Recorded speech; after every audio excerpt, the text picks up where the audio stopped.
Friends, in the series on the income tax cases, today we will discuss a very important case on the jurisdiction. The name of the case is CHARU K. BAGADIA versus Assistant Commissioner of Income Tax and another.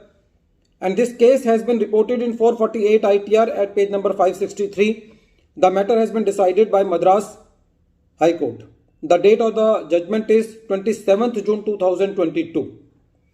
Friends, in this particular case, the assessee was belonging to Madras, meaning thereby that the jurisdiction of the assessee was in Madras.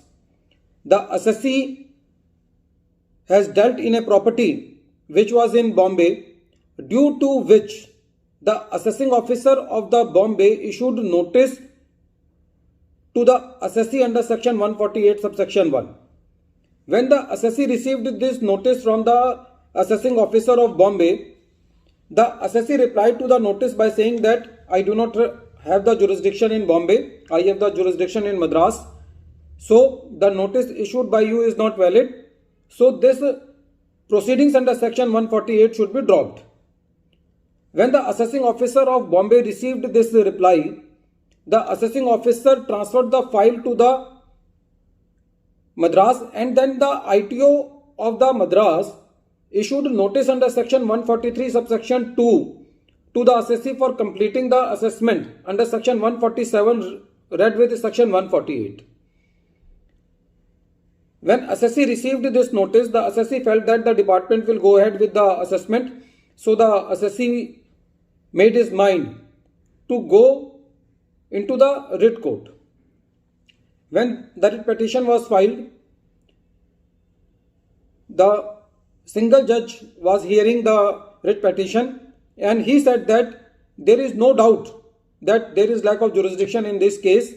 So, but on that point alone, the notice should not be quashed, and there is no prejudice to the interest to the assessee, and the assessee has to cooperate into the assessment proceedings.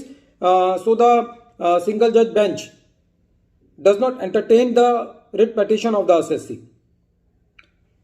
The assessee moved to the appeal against this writ court, and when the division bench heard this matter, the division bench was of the opinion that jurisdiction is a very important point.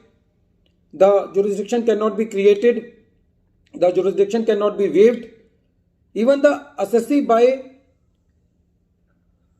taking participate in the assessment proceedings, cannot validate the jurisdiction of the assessing officer, meaning thereby that in this case the notice under section 148 subsection 1 has been issued by the ITO of the Bombay, and section 143 subsection 2 notice has been issued by the income tax officer of Madras. Even if in this case the assessee admits to the jurisdiction, even then the jurisdiction cannot be validated. This is very important point.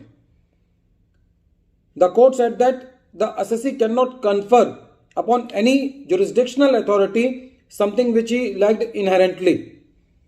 So the division bench reversed the order of the single judge bench and gave the relief to the assessee and said that the notice issued under section 148 subsection 1 and notice issued under section 143 subsection 2 are bad in law. They do not exist in the eyes of the law, and gave relief to the assessee. Friends, this is a very common practice in the case of section 148 notices, that there are very much chances that the notice may be issued by some other assessing officer which do not have the jurisdiction. So before going ahead with the assessment under section 148, especially check your jurisdiction, check whether the notice under section 148A clause B has come from the assessing officer who has the jurisdiction over the assessee, because if he does not have the jurisdiction, then the notice under section 148 will not be valid. The department tried to apply section 129, which says about the change in incumbent of the assessing officer, but the court said that section 129 does not apply here. In section 129, generally it happens that when one assessing officer is transferred and some other assessing officer comes, then in that case also, if the assessing officer takes its points to the new assessing officer that he wants re-hearing before the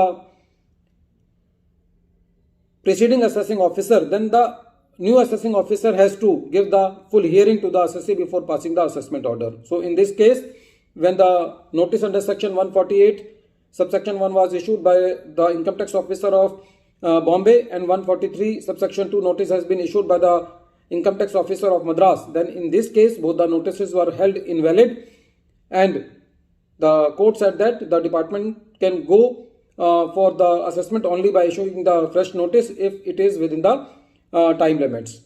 In this case, one more point I want to tell, that in some other case it has happened that the notice under section 148 has been issued by the assistant commissioner of income tax, but the assessment was done by the assessing officer of the ward, meaning thereby that the file was transferred from the circle to the ward. In that case also, that notice under section 148 subsection 1 and the assessment then is not valid, because both the officers should be same. So at the end of this video, once again I am repeating the name of the case. The name of the case is CHARU K. BAGADIA versus Assistant Commissioner of Income Tax and another, and this case has been reported in 448 ITR at page number 563. The matter has been decided by Madras High Court, and the date of the judgment is 27th June 2022. Thank you, friends.